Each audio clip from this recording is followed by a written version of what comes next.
एक बड़ा अजीब प्रस्ताव सरकार ने लाया है, परिपूर्ण लोकतंत्र, कॉम्प्रिहेंसिव डेमोक्रेसी।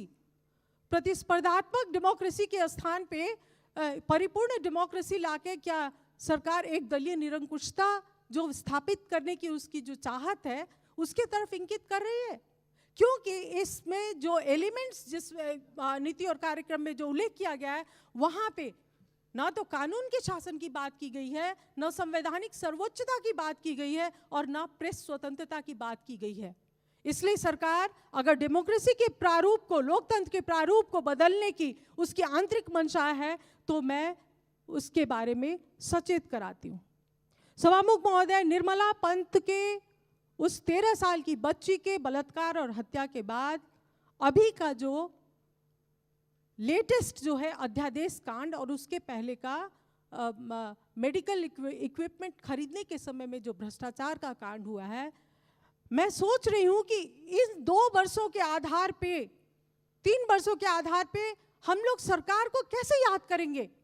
प्रधानमंत्री केपी ओली जी, निश्चित रूप से मैं उनसे आग्रह करती हूँ सोचे कि उनके किस काम के लिए हम लोग या नेपाली जनता उनको याद करेगी। मुझको नहीं लगता है कि कहीं पे भी संतोष करने की जगह है। मेडिकल इक्विपमेंट के बारे में जो भ्रष्टाचार हुआ सभामुख महोदय, मैं उसको सुनियोजित मानती हूँ। मेडिकल इक्विपमेंट के बारे में जो भ्रष्टाचार हुआ सभामुख महोदय, मैं उसको सुनियोजित मानती हूँ।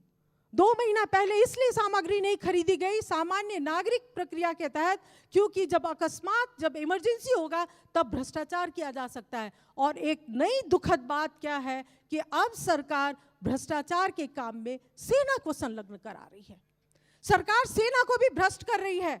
सरकार सेना को व्यापार देके भ्रष्ट कर रही है। जब मंत्रिपरिषद के द्वारा सार्वजनिक खरीद आइन के अंतर्गत जब व्यापार, जो भ्रष्टाचार का मामला जब लोगों के सिर से ऊपर चला गया है, नाक के ऊपर चला गया है, तो अब सरकार ने सेना के मार्फत भ्रष्टाचार करने का एक युग आरंभ किया है। क्योंकि सेना नागरिक के सरकार से ऊपर है, कानून से ऊपर है। लेकिन इसका मतलब ये नहीं है कि जनता ये नहीं जानती है। हर एक बात में इस सेना को ठेका, हर एक बात में नहीं, ये सरकार की विफलता है। स्वास्थ्य सामग्री कोरोना शुरू होने के बाद अगर सरकार यहाँ पे नहीं ला सकी है, ये सरकार की पूर्ण विफलता है। और प्रधानमंत्री केपी ओली जी, इसके बारे में सारी जनता के सामने में उनको माफी मांगनी होगी।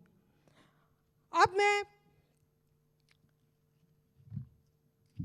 सुनकोशी परियोजना के बारे में बात करना चाहती हूँ।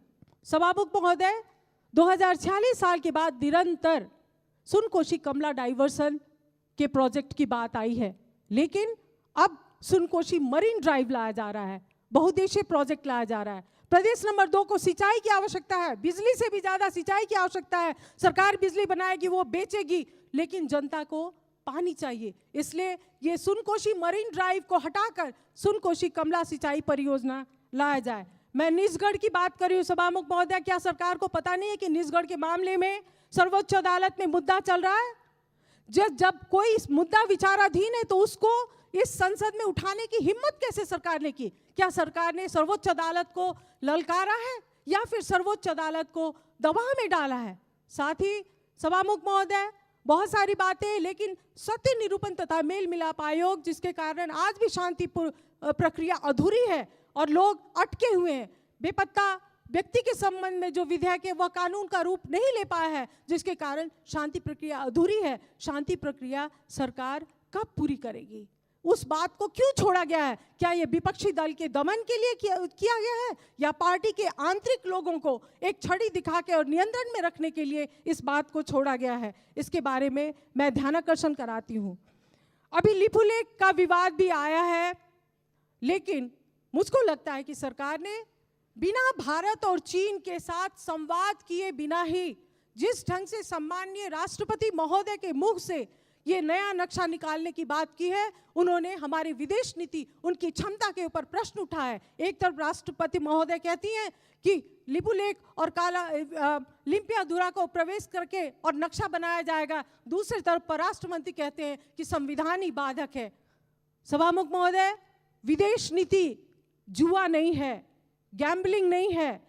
वहां पर आप अपने 2 छिमेकी देशों के साथ बात कर रहे हैं। मैले भने नि काम कुरो एकातिर राजनीतिक कुरा गर्ने र के अरे रातारात चाहिँ अध्यादेश ल्याउने, अस्थिरता पैदा गर्ने, लोकतन्त्रलाई कमजोर गर्ने, अनि के हो यो? यसबाट थाहै त थोरै हुन्छ। सभामुख महोदय, यो नारामा सीमित, यो हेर्नुहोस् पुरै नीति कार्यक्रममा नारा न नारा, यो के गरी ल्याएको यो नारा? अहिले चाहिँ के अरे कुनै चुनावको घोषणा त भएको छैन, तर यो चाहिँ नीति कार्यक्रम हेर्दाखेरि त चुनावी घोषणा, यो नेकपा मालेको चुनावी घोषणा पत्र पो वाचन भए जस्तो देखियो त। सभामुख महोदय, यसले चाहिँ अहिलेको आवश्यकतालाई पुरा गर्दैन। यो चाहिँ सुखी नेपाली, समृद्ध नेपाल, खोइ दृष्टिकोण त, खोइ गन्तव्य, खोइ लक्ष्य, खोइ कार्यक्रम त।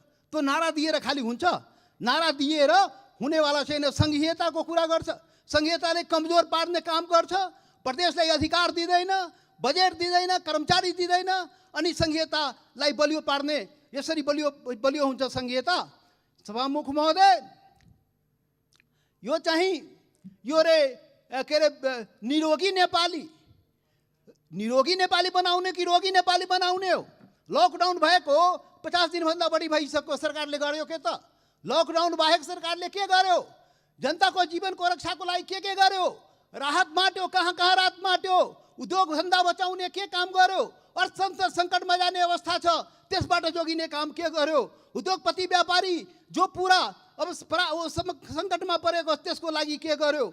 यो चाहिँ विदेशमा रहेका हाम्रा नेपाली दाजुभाइ दिदीबहिनीहरू देश फर्किन खोजेको छ, के गर्यो? भारतमा त्यत्रो लाखौँ लाख के अरे रोजगार गरिरहेको मान्छे आफ्नो भूमिमा फर्किन चाहन्छ, के गर्यो सरकारले? यस्तो चाहिँ बकमफुस चाहिँ नारा दिएर चाहिँ यो जनताको रक्षा हुने हो र? अनि यो अवस्थामा तपाईको यो भ्रष्टाचारको पनि कुरा गरेको सभामुख महोदय, यो भ्रष्टाचार गर्न पनि दिँदैन। यो त सुगर रटाई त जहिले पनि सुनेकै हो नि त। यो सुगर राइट कस्तो हो भने, शिकारी आएगा, जाल बिछाएगा, दाना डालेगा, लोभ से फंसना नहीं, सुगर रटाई रच्दै भ्रष्टाचार गर्दै हुँदै त अहिले सङ्कटको बेलामा चाहिँ औषधि खर्चमा पनि भ्रष्टाचार रे।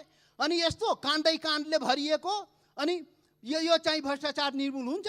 अनि चाहिँ के अरे भोक चाहिँ गरिबलाई हुन नदिने रे, अनि भोकै मर्नुपर्ने अवस्था अहिले नै आइसक्यो। अनि सबै झुट बोल्ने, वैज्ञानिक खेती गर्ने रे, जनताले सिँचाइ पाएको छैन, मलखाद पाएको छैन, वैज्ञानिक खेती गर्ने रे। अनि यसैबाट हुन्छ? त्यो बजार मूल्य निर्धारण किसानले गर्न पाएको छैन, उब्जाएको त्यो चाहिँ सामान कहाँ राख्ने, त्यो अवस्था छैन। त्यो बालुवाटारमा गएर राख्ने हो कि शीतल निवासमा गएर राख्ने हो? अब बालुवाटार बेचिसक्यो भन्ने थाहा पाएको हो, अब राख्ने पनि कहाँ हो? खोइ त्यसको पनि कार्यक्रम छैन। सभामुख महोदय, यसरी चाहिँ हुँदैन। स्वदेशी वस्तु चाहिँ उत्पादन गर्ने रे, स्वदेशी के अरे उपभोग गर्ने रे, अनि उत्पादन भए पो उपभोग गर्ने। खोइ त उत्पादन भएको यो के भन्छन्, यो नुन तेल हल्दीदेखि लिएर सागपात, यो फलफुल सबै चाहिँ बाहिरबाट ल्याउने, अनि के स्वदेशी वस्तु चाहिँ उपभोग गर्ने, त्यहाँतर्फ कुनै ठोस कार्यक्रम आउँदैन। अनि यसरी हुन्छ? त्यसैले सभामुख महोदय, यो चाहिँ हुँदैन। यस हिसाबले केही पनि हुनेवाला छैन। यो चाहिँ हाम्रो आवश्यकता पुरा गर्दैन। यहाँ चाहिँ तिलौरा कोटलाई चाहिँ सभामुख महोदय घन्टी त नबजाउनु है, अहिले मलाई बोल्नु छ, अहिले 1-2 मिनट समय एक्स्ट्रा दिनु होला। तिलौरा कोटलाई विश्वको सूचीमा राख्ने, त्यो जानकी मन्दिरलाई पनि राखिदिनु पर्यो, जानकी मन्दिरलाई ट्रस्टको रूपमा गरिदिनु पर्यो।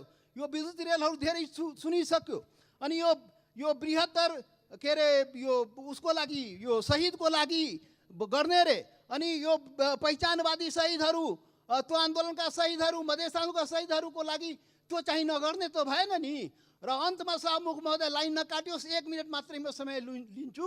सुशासन, न्याय, अपराध मुक्त, यस्ता कुरा गरेका छ। खोइ त यही हो सुशासन? निर्मला पन्तको पटक पुरै देशवासीले उठाए, खोइ पाए त? अपहरण के अरे न्याय पाउने, खोइ रेशम 84 आन्दोलनकारी न्याय पाएको त? खोइ त के अरे अपराध मुक्त रे, अनि सांसदको अपहरण हुने, अनि यसरी हुन्छ? अनि अन्तमा यो सीमा रक्षाको कुरा धेरै आएको छ। कसले सीमा रक्षा गरिदिने हो? लिपु लेक, मान्य सदस्य, बस 1 minute sound, bus please 1 minute है। यो लिपु लेक, काला पानी, यो चाहिँ के यो लिम्पुवा धुरा रे, अब यो चाहिँ यो मिचियो रे, अनि यो रक्षा कसले गरिदिने हो? यो रक्षा कसले? यो सरकारले गर्ने कि कसले गर्ने हो? 70 वर्षदेखि उठेको कुरा, यो कसले? यो हामीले गर्ने कि यो सरकारले गरिदिने हो? यो सरकार के घर बस्या थियो त्यो 8 वर्षदेखि बनिरहेको किन नगरेको, यो नगर्ने राष्ट्रघाती हो कि होइन? अनि यो चाहिँ मधेसी दलले बोलेन, राजेन्द्र महतोले बोलेन रे। अरे यो सीमाको रक्षा मान्य तो दौरा सदस्य। सुरुवाल टोपी लगाउने केपी ओलीले गर्ने कि मान्य राजेन्द्र महतो सदस्य धोती लगाउने छक्का गर्ने? यसैले शाहमुख महोदय यो चाहिँ यो सरकारले राष्ट्रघाती काम अन्तमा शाहमुख महोदय म के भन्छु भने जनताको जीवन र देशको सीमा रक्षा गर्न नसक्ने सरकारलाई के भन्ने? मान्य असफल सदस्य भन्ने, नालायक भन्ने, राष्ट्रघाती भन्ने कि अपराधी भन्ने शाहमुख महोदय जनताले निर्णय गर्छ। धन्यवाद। मेरो अनलाइन टिभी देशको मुहार।